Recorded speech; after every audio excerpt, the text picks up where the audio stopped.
Friends, आप सभी का स्वागत है। इस वीडियो में हम लोग देखेंगे सिंधु घाटी सभ्यता के जो भी स्थल मिले थे उसके बारे में। सबसे पहले थोड़ा सा इसका इंट्रोडक्शन ले लेते हैं। तो सिंधु घाटी सभ्यता को आदि ऐतिहासिक कालखंड के अंतर्गत रखा जाता है। आदि ऐतिहासिक कालखंड के अंतर्गत उसे रखा जाता है जिसके बारे में जानकारी के दो स्रोत उपलब्ध है, एक पुरातात्विक स्रोत और एक साहित्यिक स्रोत।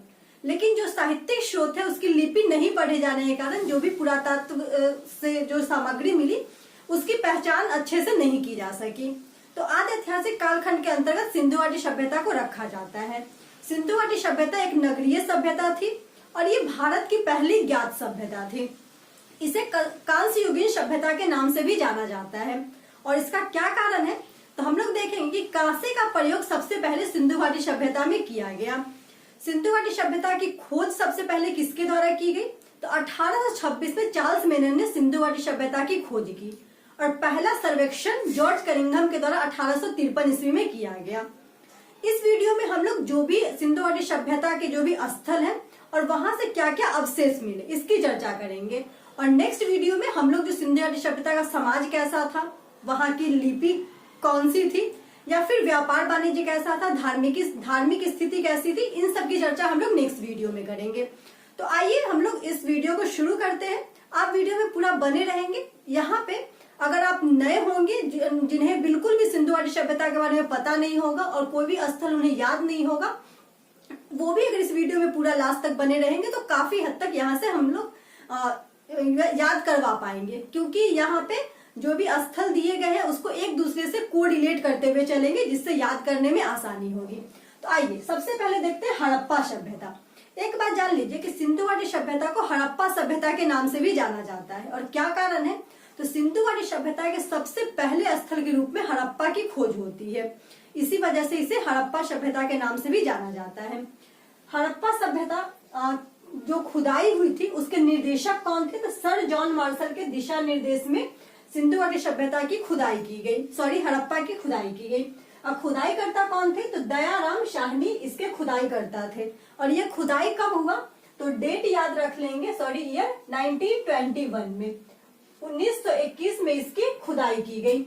और ये हड़प्पा स्थल जो है ये वर्तमान समय में कहाँ पे है तो ये पाकिस्तान प्रांत के माउंटगोमरी जिले में है। और माउंटगोमरी जिले में और पूछा जाता है कि किस नदी के किनारे है तो ये रावी नदी के किनारे, रावी नदी के बाएं तट पे हड़प्पा सभ्यता की स्थिति आपको देखने को मिलेगी। यहाँ से हम लोग देखेंगे कि ये वाला जो आपका ये जो स्थल सब है तो वहां से खुदाई करता, खोज किसके द्वारा किया गया, क्या क्या स्थल मिले और कौन सी नदी के किनारे है और इसकी वर्तमान स्थिति कहाँ है, इन सारे टॉपिक से क्वेश्चन बनते हैं। तो हम लोग इन सारे की चर्चा इस वीडियो में करेंगे। चलिए अब हम लोग देखते हैं कुछ स्थल जो पुरातात्विक जो भी स्रोत मिले उससे क्या क्या वहां पे हड़प्पा सभ्यता से मिला। तो कुम्हार का चाक मिला, श्रमिक आवास मिला, अन्नागार मिला। अब अन्नागार से कंफ्यूजन नहीं क्रिएट करेंगे, जैसे पूछा जाता है क्वेश्चन कि वृहद अन्नागार कहाँ से मिला तो ये मिला मोहनजोदड़ो से, लेकिन अन्नागार यहाँ पे हड़प्पा सभ्यता से भी देखने को मिला था। तांबे का स्केल मिला, मातृ देवी की मूर्ति मिली और मातृ देवी की मूर्ति से अनुमान लगाया गया कि इस काल में मातृ देवी की पूजा की जाती थी। अनाज कूटने का ईंट का चबूतरा मिला, लकड़ी की ओखली और ताबूत मिला। ताबूत जानते हो जो लाश रखने का बक्सा होता है उसे ताबूत कहते हैं। गधे की हड्डी मिली, RH-37 कब्रिस्तान मिला और सेल खड़ी की मोहड़े मिली। और सेल खड़ी की मोहड़े कहते हैं पकी हुई मिट्टी की जो मोहड़े बनाई जाती थी उसे कहा जाता है सेल खड़ी की मोहड़े। एक बार और हम लोग देखेंगे कि यहाँ से क्या क्या मिला। तो श्रमिक आवास मिला कहाँ से तो हड़प्पा सभ्यता से। वही अगर पूछा जाए कि पुरोहित आवास तो ये कहाँ से मिलता है तो मोहनजोदड़ो से मिलता है। हम लोग कोरिलेट करेंगे क्योंकि जो भी स्थल है वो बार बार रिपीटेशन की वजह से आपको याद हो जाएगा। चलिए नेक्स्ट देखेंगे, तांबे का स्केल मिला, अन्नागार मिला, मातृ देवी की मूर्ति मिली, अनाज कूटने का ईंट का चबूतरा मिला, लकड़ी का ओखली मिला और ताबूत मिला, गधे की हड्डी मिली और RH-37 कब्रिस्तान मिला और सेल खड़े की मोहरे मिली। तो इतनी सारी चीजें हम लोग हड़प्पा जो स्थल है वहां से याद रखेंगे। नेक्स्ट देखेंगे मोहनजोदड़ो का अर्थ होता है मृतकों का टीला। मोहनजोदड़ो की खुदाई करता किसके द्वारा कौन थे तो ये राखल दास बनर्जी थे। 1922 में मोहनजोदड़ो की खुदाई राखल दास बनर्जी के द्वारा किया गया। और पुरातत्व विभाग के सर्वेक्षणकर्ता कौन थे, निर्देशक कौन थे, तो सर जॉन मार्शल के दिशा निर्देश में ये खुदाई होती है। और मोहनजोदड़ो कहाँ पे है, तो ये वर्तमान पाकिस्तान के सिंध प्रांत के लड़काना जिले में है। हम लोगों ने देखा था कि जो हड़प्पा है वो पाकिस्तान प्रांत के माउंट गोमड़ी जिले में है। किस नदी के किनारे है, तो हड़प्पा रावी नदी के किनारे है। मोहनजोदड़ो किस नदी के किनारे है, तो ये सिंधु नदी के किनारे है। यहाँ से कंफ्यूजन क्लियर करने के लिए एक चीज याद रखेंगे, मोहनजोदड़ो, यहाँ पे जोदड़ो में र आ रहा है ना लास्ट में, और रावी नदी, तो यहाँ से कर लेंगे कि र वाले में र नहीं आएगा, तो मोहनजोदड़ो में सिंधु नदी आएगा, ना कि रावी नदी। ठीक है, और याद रख लेंगे कि हड़प्पा रावी नदी के किनारे है। ऑप्शंस देख करके कंफ्यूजन क्रिएट होने ही लगता है, तो यहाँ से हम लोग छोटी छोटी चीजों का भी ध्यान रख करके कि कंफ्यूजन क्रिएट ना हो, और सारे जितने भी पुरातात्विक जो सर्वेक्षण से ये सब मिला है उसकी हम लोग पूरा यहाँ पे माइंड में स्टोर भी कर सके, वैसे पढ़ते चलेंगे। देखेंगे कि सिंधु नदी के किनारे मोहनजोदड़ो है, और सिंधु नदी के दाएं तट पर मोहनजोदड़ो की भी वर्तमान स्थिति देखने को मिलती है। अब यहाँ से क्या क्या मिला और हम लोग क्या क्या याद करेंगे, चलिए देखेंगे। सूती कपड़े का अवशेष मिला। कपास का अवशेष कहाँ से मिलता है, तो ये भारत में ही कपास की उत्पत्ति मानी जाती है, और इसका अवशेष कहाँ मिला, तो यही मोहनजोदड़ो में सूती कपड़े के रूप में अवशेष मिला, जिससे ये पता लगाया गया कि कपास सबसे पहले भारत में ही उगाया गया। नेक्स्ट देखेंगे सीप का स्केल। हम लोगों ने देखा था कि जो हड़प्पा था, हड़प्पा में तांबे का स्केल देखने को मिला था। हम लोगों ने देखा था तांबे का स्केल हड़प्पा में, और सीप का जो स्केल है वो मोहनजोदड़ो में देखने को मिला। कांसे की नर्तकी की मूर्ति, हम लोग मूर्ति से देखे थे मातृ देवी की मूर्ति, तो मातृ देवी की मूर्ति हड़प्पा से, और कांसे की नर्तकी की मूर्ति मोहनजोदड़ो से। पशुपति शिव की आकृति, पशुपति शिव की आकृति कहाँ से मिला, तो मोहनजोदड़ो से मिला। हाथी का कपाल खंड, यहाँ से 3 जानवर का नाम याद रखेंगे। एक आता है हाथी का कपाल खंड, ये मिला मोहनजोदड़ो से। एक पूछा जाता है गधे की हड्डी, तो गधे की हड्डी हड़प्पा से। और एक घोड़ा का अवशेष पूछा जाता है जो कि सुरकोटदा से मिला। तो 3 चीज याद रखेंगे। हाथी के जो कपाल खंड था, जो इसका खोपड़ी कह लीजिए, स्कुल कह लीजिए, ये मिला मोहनजोदड़ो से। गधे की हड्डी कहाँ से मिली, तो ये हड़प्पा से। और सुरकोटदा से यहाँ पे देख लेंगे घोड़े की हड्डी का अवशेष मिला। नेक्स्ट देखेंगे वृहद स्नानागार, ये बहुत ही इंपॉर्टेंट है, जो कि सबसे बड़ी विशेषता में भी आप कह सकते हैं कि मोहनजोदड़ो से क्या था, तो वृहद स्नानागार था। वृहद अन्नागार, पुरोहित आवास, तो हम लोगों ने हड़प्पा सभ्यता में देखा था कि श्रमिक आवास मिले हैं, और पुरोहित आवास कहाँ से मिला, तो मोहनजोदड़ो से पुरोहित आवास देखने को मिला। विशाल सभा भवन और राजपथ, तो राजपथ क्या थी, तो सबसे जो चौड़ी सड़क थी उसे राजपथ कहा गया, और ये कहाँ से मिला है, तो ये मोहनजोदड़ो से मिला है, याद रखेंगे। तो हम लोगों ने मोहनजोदड़ो से अभी इतना देखा। सूती कपड़े का अवशेष मिला, पशुपति शिव की आकृति मिलती है, कांसे की बनी हुई नर्तकी की मूर्ति मिली, वृहद स्नानागार मिला, वृहद अन्नागार मिला, शिव का स्केल मिला। नेक्स्ट हम लोग देखेंगे कि हाथी का कपाल खंड मिला, राजपथ नगर जो राजपथ था, जो सबसे चौड़ी सड़क थी वो मिली, और सभा भवन, विशाल सभा भवन मिला। नेक्स्ट हम लोग देखते हैं लोथल। लोथल कहाँ पे है, तो लोथल गुजरात में है, और ये किस नदी के किनारे है, तो भोगवा नदी के किनारे है। इसके खुदाई करता कौन है, तो रंगनाथ राव। हम लोगों ने अभी तक 3 देखा, चलिए एक बार और रिपीट करते हैं इसको। हड़प्पा, हड़प्पा किस नदी के किनारे, तो रावी नदी के किनारे। मोहनजोदड़ो सिंधु नदी के किनारे, और लोथल भोगवा नदी के किनारे। हड़प्पा कहाँ है, तो पाकिस्तान के माउंट गोमड़ी जिले में। मोहनजोदड़ो कहाँ है, तो पाकिस्तान के लड़काना जिले में। और लोथल कहाँ पे है, तो ये गुजरात में है। हड़प्पा की खुदाई किसके द्वारा किया गया, तो ये किया गया दयाराम शाहनी के द्वारा। मोहनजोदड़ो की खुदाई किया गया राखलदास बनर्जी के द्वारा, और लोथल की खुदाई किया गया रंगनाथ राव के द्वारा। चलिए, लघु मोहनजोदड़ो नगर, लघु मोहनजोदड़ो नगर लोथल को कहा जाता है। डायरेक्ट आपको स्टेटमेंट दे देगा कि लघु मोहनजोदड़ो नगर सिंधु घाटी सभ्यता के किस स्थल को कहा जाता है, तो आंसर हो जाएगा लोथल। चलिए, अब हम लोग देखेंगे कि यहाँ से क्या क्या मिला। तो डॉकयार्ड, डॉकयार्ड हम लोग समझेंगे बंदरगाह, जहाँ पे जो शिप वगैरह आकर के रुकता है, उस जगह को डॉकयार्ड कहा जाता है। तो डॉकयार्ड कहाँ से मिला, तो लोथल से मिला। स्वास्तिक का चिन्ह मिला, स्वास्तिक का चिन्ह मिला, जिससे अनुमान लगाया गया कि इस समय के लोग जो थे, लोथल वाले एरिया के जो लोग थे, इस समय में सूर्य की पूजा करते थे। नेक्स्ट देखेंगे युगल समाधान। युगल समाधान मतलब एक ही कब्र से 2 लोगों की अस्थियां वगैरह मिली, मतलब 2 लाश मिला ऐसे बोल सकते हैं। तो वो ये क्या प्रदर्शित करता था कि इस समय भी सती प्रथा प्रचलित रही होगी। नेक्स्ट देखेंगे गेहूं पीसने वाली चक्की। एक हम लोगों ने देखा था अनाज कूटने का ईंट का चबूतरा, तो वो कहाँ से मिलता है, तो वो हड़प्पा से मिलता है। और गेहूं पीसने वाली चक्की कहाँ से मिली, तो लोथल से मिली। धान एवं बाजरे का अवशेष कहाँ से मिलता है, तो लोथल से मिलता है। और चालाक लोमड़ी एवं कौवे की जो कहानी है, जो पंचतंत्र में देखने को मिलती है, वो कहाँ से मिला, तो लोथल से मिला। हम लोग देखेंगे कि चालाक कौवा एवं लोमड़ी की कहानी लोथल से मिलता है। और एक क्वेश्चन पूछा जाता है, बिल्ली का पीछा करते हुए कुत्ते का जो पद चिन्ह है ईंट पे मिला था, तो वो कहाँ से मिला, तो वो चनहुद्रो से मिला। तो पंचतंत्र की जो कौवा और लोमड़ी वाली कहानी है वो मिला लोथल से, और बिल्ली का पीछा करते हुए कुत्ते का पद चिन्ह कहाँ से मिला, तो ये मिला चनहुद्रो से। चलिए हम लोग देखेंगे लोथल में क्या क्या मिला, तो डॉकयार्ड मिला, और यहाँ से बहुत सारे मुहड़े मिली, जिससे यह अनुमान लगाया गया कि इस काल में पश्चिमी जो एशिया का देश थे, पश्चिमी एशिया से व्यापार वाणिज्य होता था। तो फारस की मुहरे वगैरह की चर्चा आपको देखने को मिलेगी। तो किससे पता चला, तो मुहरों से ये पता चलता है कि यहाँ जो था व्यापार वाणिज्य होता था पश्चिमी एशिया से। चलिए हम लोगों ने देखा स्वास्तिक का चिन्ह, युगल सावधान, गेहूं पीसने वाली चक्की, धान एवं बाजरे का अवशेष, और लोमड़ी और कौवे की जो कहानी पंचतंत्र से ली गई है या पंचतंत्र में हमें देखने को मिलती है, तो वो कहाँ से मिला, तो लोथल से मिला। चलिए नेक्स्ट हम लोग देखेंगे चनहुद्रो। चनहुद्रो क्या था, एक औद्योगिक नगर था। चनहुद्रो की खोज किसके द्वारा किया गया, तो गोपाल मजमूदार के द्वारा इसकी खोज किया गया। कब किया गया, तो 1931 में किया गया। और खुदाई किसके द्वारा किया गया, तो मैके के द्वारा इसकी खुदाई किया गया 1943 में। चनहुद्रो वर्तमान समय में कहाँ पे है, तो ये पाकिस्तान के सिंध प्रांत में है। और कौन सी नदी के किनारे है, तो सिंधु नदी के किनारे है।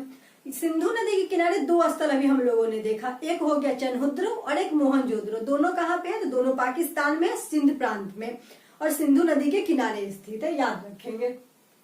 यहाँ से देखेंगे क्या क्या मिला, तो औद्योगिक नगर था, ये पहले हम लोग चर्चा कर चुके हैं। औद्योगिक नगर में मनका इसे कहते हैं घड़ा, तो घड़ा और गुड़िया निर्माण करने की फैक्ट्री थी चनहुद्रो में।